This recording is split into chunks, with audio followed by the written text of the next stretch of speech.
Hi, what's your name and why are you here today? My name is Mahmood Faiz and I'm Kashmiri.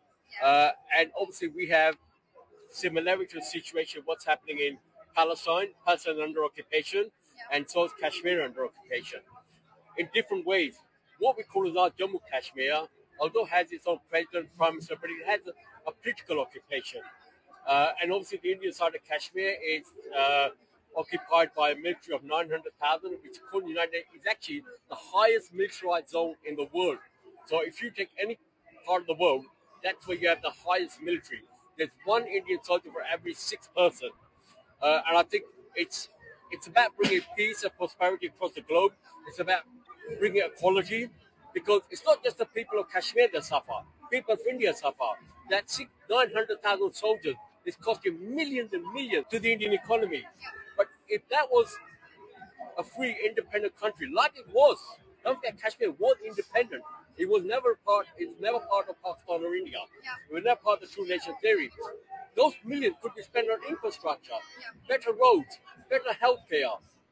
It would bring peace and prosperity. That's why the way forward for us in South Asia is not to fight and work against one another. It's to work with another. And if we work with and have peace and prosperity, the only losers will not be the people of Pakistan, India, Kashmir, but will be the armed supplies from the West.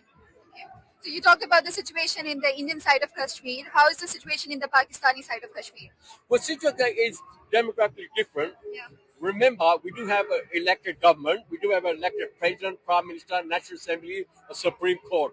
But its politics is influenced largely by its larger neighbor, Pakistan. So would you say the situation in the Pakistani side of Kashmir is far better than the Indian side of Kashmir?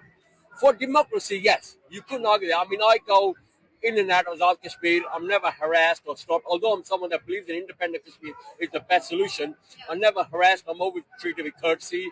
I can only go for my personal experience. I've never had any problem. Although some people have had some problems, but I personally haven't had any problem. And I've been working on human rights, not only in Kashmir, but dialects and other issues since 1985 for 25, 30 years. So obviously they know who I am. They know what I stand for. And I've never had any harassment, to be honest.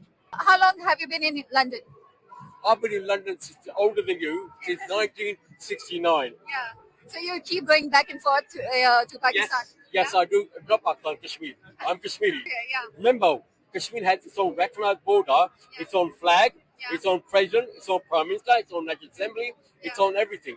The only thing it doesn't have, it doesn't have its own army because it's pointless. We could never fight a big threat. And it doesn't have its seat at the UN yet, which is waiting for the United Nations resolution to take place. And this looks like a Pakistani flag. Why does it? This is the Azad Kashmir flag. What it is, let me explain you. That it stands for the Hindus in Kashmir. For the Hindus in Kashmir, as much as part of Kashmir as Muslim, Christians, and Buddhists. This stands for the rivers in Kashmir. That stands for the Muslims in Kashmir. So this flag represents everyone. So Kashmir doesn't belong to just me and you. It belongs to each one, everyone, regardless.